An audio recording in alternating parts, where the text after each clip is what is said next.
안녕하십니까. 릴레이 건강강좌 만성 콩팥병에 대해 강좌를 맡게 된 왕래과 의원 왕준강 원장입니다. 반갑습니다. 이렇게 코로나 시대에 이렇게 모임이 어려워서 이렇게 온라인으로라도 여러분들을 만나게 돼서 반갑고요. 또 이런 자리를 만들어 주신 고혈압 당뇨 센터 관계자 여러분들께 감사의 말씀을 드리겠습니다. 오늘 제가 말씀드릴 내용은 만성 콩팥병입니다. 그러면 먼저 우리 콩팥이라고 하는 다른 말로 신장이라고 하는데요. 이것이 어디에 있는지 보겠습니다. 그래서 보면 위치와 모양을 보면 위치는 양쪽 옆구리 뒤쪽에 있습니다. 그래서 저희가 등을 두들길 때 그 갈비뼈 밑에 부분에서 겉에서 만져지진 않습니다. 안쪽에 있기 때문에 그래서 갈비뼈 안쪽에 있게 되어 있고요. 크기는 한 10cm 정도 길이가 됩니다. 그리고 모양은 강낭콩 모양으로 되어 있어서 사진에서 보시는 것과 같이 이런 모양으로 되어 있습니다. 그럼 이 만성 콩팥병, 다른 말로 만성 신부전이라고 하기도 하는데요. 이것은 어떤 걸까요? 이 병은 일단 3개월 이상 지속되는 것을 말하고요. 그러면서 신장 기능이 다른 말로 사구체 역화율이라고 하는데요. 이것이 떨어져 있거나 또 단백뇨, 혈뇨, 또 초음파에서 어떤 신장의 이상 소견이 관찰되는 것이 있을 때 우리가 만성 콩팥병이라고 합니다. 그래서 대체로 급성 콩팥병은 대부분 회복이 되는 반면에 이 만성 콩팥병은 이제 질환이 계속 진행이 되는 병입니다. 그러면 이런 만성 콩팥병의 원인은 주로 뭘까요?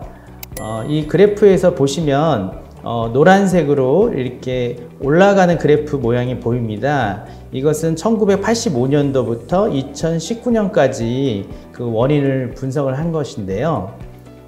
보시면 48.4%, 거의 절반의 원인이 당뇨병에서 생기는 것으로 되어 있습니다. 그리고 한 20% 정도, 19.1%가 고혈압에 의해서 생깁니다. 그래서 당뇨병이 있거나 고혈압이 있으신 분들은 특히 이 질환에 대해서 좀 관심을 가져주셔야 할 것 같습니다.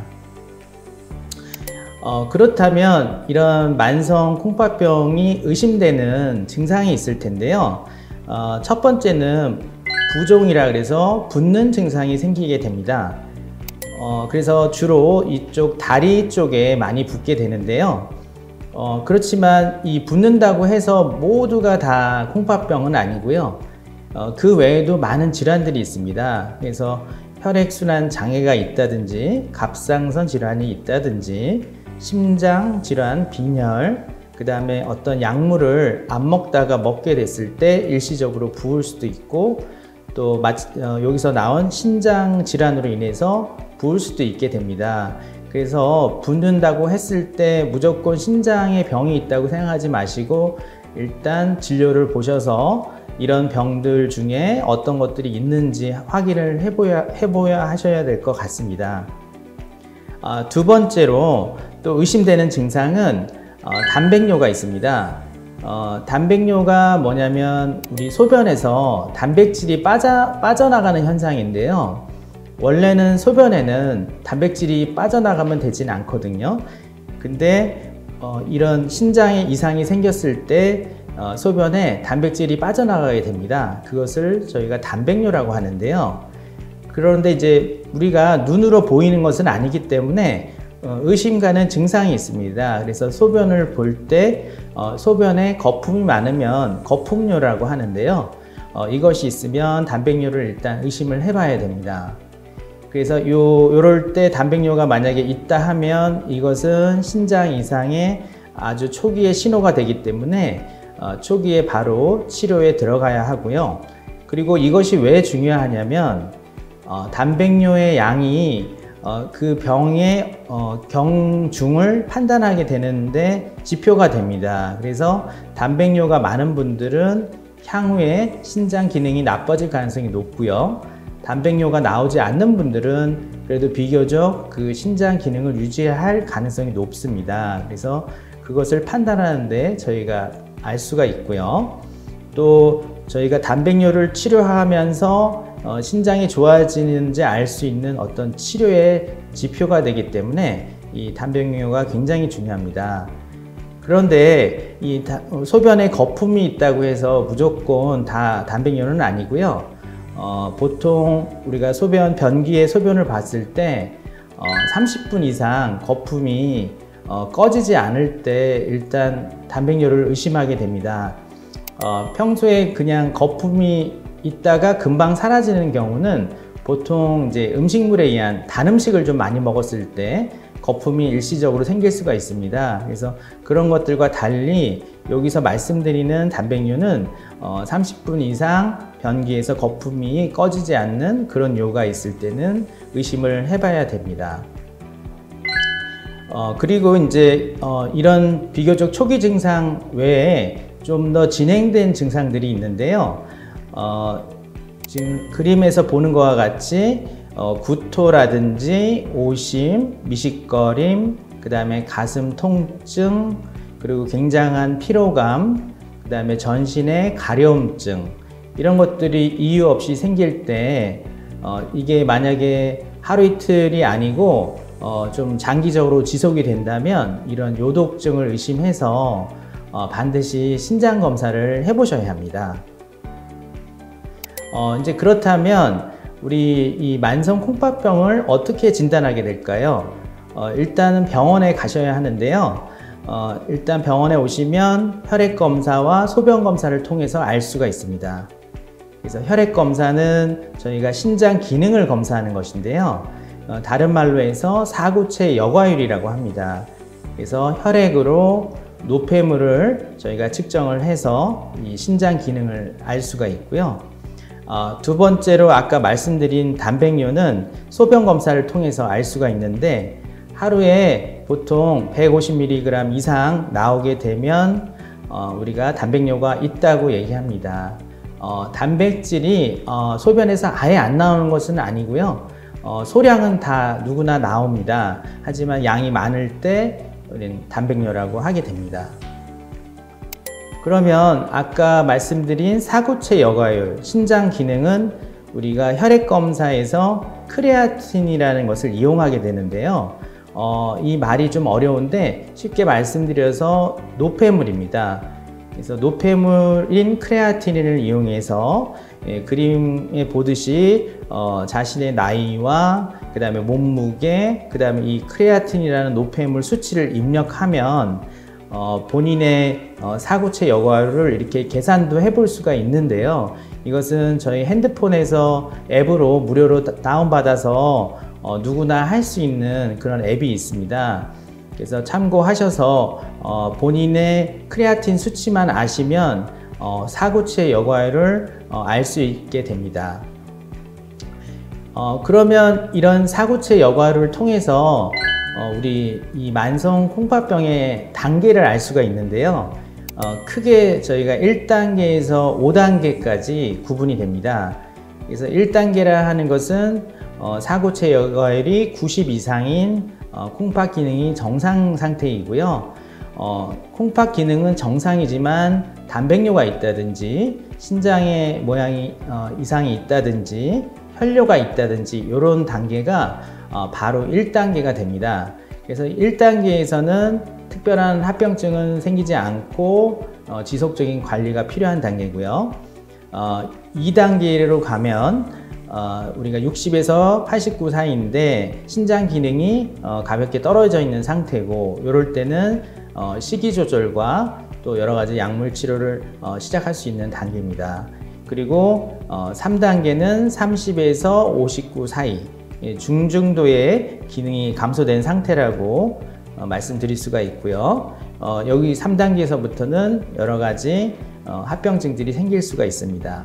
그리고 15에서 29 사이를 4단계라고 말씀드리고요. 그 다음에 15 미만을 우리가 5단계라고 말합니다. 그래서 본인의 어떤 사구체 여과율을 계산하시면 나의 콩팥 단계가 1단계인지 3단계인지 이렇게 단계를 알 수 있어서 다른 이제 진료를 보실 때도 저는 이제 만성 콩팥병 2단계 환자입니다 이렇게 말씀을 드리면 금방 그 의사 선생님들이 신장의 상태를 알 수 있게 됩니다. 그래서 이런 단계가 있다는 걸 아시고 기회가 되시면 한번 나는 몇 단계인가 신장병이 있으신 분들은 확인을 꼭 해보시는 게 좋을 것 같습니다. 그래서 그 만성 콩팥병의 단계는 나누는 이유는 이 단계에 따라서 시기 방법과 치료가 좀 다른 것이 있고요. 대체로 3단계 이상에서 합병증이 시작이 되고 또 치료를 시작하게 되고 또 단계가 올라갈수록 시기가 달라지기 때문에 그리고 보다 좀 더 엄격해집니다. 그래서 단계별로 어떤 시기를 해야 하는지 의사 선생님과 상의를 꼭 하셔야 되고요. 그 다음에 4단계는 저희가 투석이나 신장 이식을 하기 위해서 미리 준비하는 단계입니다. 그래서 여러 가지 혈관 수술이나 시술을 받으셔야 하고 또 이식을 받으실 분들은 이에 대해서 검사를 하셔야 되는 단계고요. 그 다음에 마지막으로 5단계는 이제 신장 기능이 거의 없다고 생각하시고 투석이라든지 이식에 대해서 바로 진행을 하셔야 되는 단계입니다. 그런데 당뇨병 환자에게 있어서는 이 만성 콩팥병이 하나 다른 점이 있습니다. 당뇨병 환자에서는 좀 더 단백뇨보다도 미리 신장이 안 좋은 것을 알 수가 있는 지표가 있는데요. 그것이 바로 미세 단백뇨, 다른 말로 미세 알부민뇨라고 하는데요. 이것이 있는지 먼저 확인을 하시면 신장의 이상을 가장 빨리 알 수 있는 그런 지표가 되는데요. 소변 검사에서 우리가 미세 알부민을 측정을 합니다. 그래서 그게 30 이상으로 나왔을 때 미세 단백뇨가 있다고 하고요. 그러면 이 신장 기능 이상이 있는 거기 때문에 좀 더 집중적인 치료를 하게 됩니다. 그리고 이것은 다행히 치료를 잘 하면 또 회복을 할 수 있는 지표이기 때문에 이 시기에 빨리 당뇨 환자분들이 신장에 대해서 치료를 받으시면 좋을 것 같습니다. 어떻게 그러면 해야 할까요? 제일 먼저 우리 당뇨 환자분들이 해야 할 것은 혈당 관리가 제일 중요합니다. 그래서 아시겠지만 당화 혈수액소라고 해서 2, 3개월마다 병원에서 측정하는 그 검사가 있는데 그것이 7 미만으로 잘 조절이 돼야 하고요. 또 혈압은 130에 80 이하로 조절이 돼야 합니다. 그래서 혈당 조절과 혈압 관리가 제일 중요하고요. 그 다음에 만약에 내 신장의 단계가 3단계 이상이다 하면 다른 합병증들이 있기 때문에 그 합병증에 대한 치료도 같이 시작하게 되고요. 또 본인도 식이 조절과 운동을 통해서 신장 관리를 하셔야 합니다. 그럼 이제 만성 콩팥병의 관리에 대해서 말씀드리겠습니다. 먼저 식이에 대해서 말씀드리겠습니다. 그런 말씀 많이 들어보셨을 텐데 신장이 안 좋으면 싱겁게 먹어야 된다, 그런 말씀 많이 들어보셨죠. 그것을 이제 다른 말로 저염식이라고 하는데요. 평균적으로 우리나라 사람들의 하루 그 소금의 섭취량이 15g 정도 됩니다.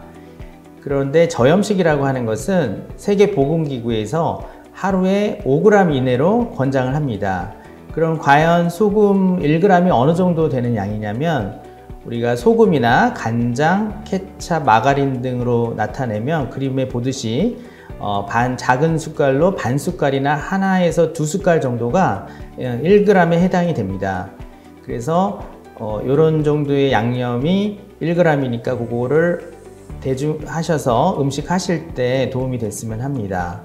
그러면 음식에서 보시면 된장찌개, 김치찌개, 순두부찌개 이런 것들은 우리가 하루에 소금 양이 5g 정도 들어 있습니다. 그래서 이런 찌개를 하나 다 드시면 하루에 먹는 그 5g을 다 채우게 됩니다. 그래서 만약에 혹시라도 이제 신장이 좋지 않으셔서 식사를 하시는 분들은 이렇게 찌개류를 하나 다 드시면 안 되고 건더기 위주로 소량으로 드셔야 되고요. 그 외에도 국으로 된 음식들, 어묵국, 갈비탕, 육개장, 또 면으로 된 짜장면, 냉면, 우동 같은 것들이 특히 이 소금의 양이 많이 들어있는 음식들이고요. 그리고 김치라든지 뭐 김밥, 비빔밥, 또 떡볶이, 순대 이런 것들도 물론 찌개류에 비해서는 양은 적지만 이제 어느 정도 한 2-3g 정도 소금의 양이 들어있기 때문에 이런 것들도 이제 많이 드시면 이제 하루에 그 드실 권장량 5g을 초과하게 됩니다. 그래서 이런 식단표를 참고하셔서 드시면 좋을 것 같습니다. 그래서 일반적으로 말씀드리면 양념을 하실 때 이제 짠맛 대신에 참기름이나 식초, 후추 등을 사용해서 다른 맛으로 해서 드시는 게 좋고요. 그 다음에 우리가 된장, 고추장, 간장들은 이런 소금 염분이 많기 때문에 간은 나중에 요리하기 전에 하지 마시고 나중에 추가로 하시는 게 좋고, 그 다음에 찌개류를 드실 때는 워낙 찌개류가 나트륨이 많기 때문에 건더기 위주로 드시는 게 좋을 것 같습니다. 그리고 체중 조절과 운동이 이 신장 기능을 유지하는 데 굉장히 도움이 됩니다. 그래서 체중이 과체중이거나 비만이신 분들은 그 체중을 정상 체중으로만 줄이셔도 이 단백뇨가 많이 좋아지고요. 그렇게 되면 신장 기능이 잘 유지가 됩니다. 그리고 규칙적인 운동을 통해서 근육량을 유지를 해주셔야 또 신장 기능을 유지하게 되고요. 그리고 이제 약물 치료를 하게 되는데요. 병원에 가시면 뭐 혈압약이라든지 당뇨약, 그 외에 기타 약들을 처방받으시게 됩니다. 혈압약은 이제 저희가 특히 단백뇨를 감소하는 효과가 있는 혈압약이 있습니다. 그래서 그런 약들을 처방을 주로 받으시게 되고요. 또 당뇨 조절을 해야 하기 때문에 당뇨약들을 드시게 되고, 그 다음에 신장 기능이 떨어지면 아까 말씀드린 대로 몸이 붓기 때문에 이뇨제를 사용하게 되고요. 그 다음에 신장의 기능이 더 나빠지면 3단계 이상이 되면 인이라든지 칼륨이라든지 이런 노폐물들이 더 쌓이기 때문에 이런 것들을 조절해주는 인 조절제, 칼륨 조절제, 또 비타민이 부족해지기 때문에요. 활성 비타민 D, 또 우리 신장에서 나오는 호르몬이 부족하기 때문에 조혈 호르몬 주사 등을 맞게 됩니다. 그 외에도 신장에 도움이 되는 비타민이라든지 아미노산제, 흡착제 등을 처방을 받게 되십니다. 그러면 우리가 이런 만성 콩팥병에 걸리신 분들은 피해야 할 것이 있는데 어떤 것들을 조심해야 할까요? 첫 번째로는 약물인데 저희가 흔히 먹게 되는 그 진통소염제라고 있습니다. 주로 감기약이라든지 관절약이 많이 들어있게 되는데, 혹시나 이런 약들을 처방을 받으시게 되면은 꼭 주치의에게 확인하셔서 먹어도 되는지 확인을 해 주셔야 될 것 같고, 그 다음에 일부 한약재들도 신장에 부담을 주기 때문에 피해야 하고요. 그 다음에 우리가 즙으로 됐거나 액기스를 만들었거나 가루로 만든 그런 건강식품들을 요즘 많이 드시는데요. 뭐 예를 들면 뭐 홍삼 액기스라든지 양파즙이라든지 또 가루로 된 것들은 새싹보리 가루 등 이런 것들을 많이 드시는데, 단기간으로 한 달 이내로 드시는 거는 이상이 없지만 장기간 뭐 2-3달 먹게 되시면 신장 기능에 영향을 주기 때문에 조심해서 드셔야 하는 것으로 되어 있습니다. 그러면 이렇게 만성 콩팥병에 대해서 한 문장으로 정리를 해보면, 일단 진단을 위해서 혈액 소변 검사로 진단을 받으시고요. 그 다음에 당뇨나 고혈압이 있으신 분들은 당뇨, 고혈압약 등의 적절한 약을 복용하시고, 또 아까 말씀드린 저염식이 이런 적절한 식이 하시고, 또 규칙적인 운동을 하시면서 그 다음에 불필요한 그런 약이라든지 건강식품을 조심해서 드시면 콩팥 건강을 지키실 수 있습니다. 이상으로 제가 만성 콩팥병에 대한 그런 강의를 마치고요. 주로 우리 환자분들이 많이 여쭤보시는 그런 질문에 대해서 제가 좀 답을 해드리는 시간을 갖도록 하겠습니다. 제일 많이 물어보시는 질문이 있습니다. 신장이 안 좋으면은 몸이 붓나요? 이런 말씀 많이 하시는데요. 앞에서 제가 설명드렸지만 그 신장 외에도 몸이 붓는 질환들이 너무 많기 때문에 아까 혈액순환 장애라든지 갑상선, 심장 질환, 또 기타 혈압약, 그런 어떤 소염제 이런 것들로 인해서 많이 붓게 됩니다. 그래서 혹시나 내가 최근에 먹지 않다가 갑자기 먹게 된 어떤 약이라든지 그런 음식이 있는지 살펴보시고요. 그런 것들을 끊어도 계속 부으시면은 가까운 병원에 가셔서 여러 가지 붓는 그런 질환들에 대한 검사를 하셔서 진단을 받으셔야 되고요. 대부분의 저희가 붓는 분들을 보면 거의 신장이 안 좋으신 분들은 한 10% 이내입니다. 그래서 따라서 90% 이상은 대부분 다른 원인이 있기 때문에 그래서 검사를 꼭 해보셔야 합니다.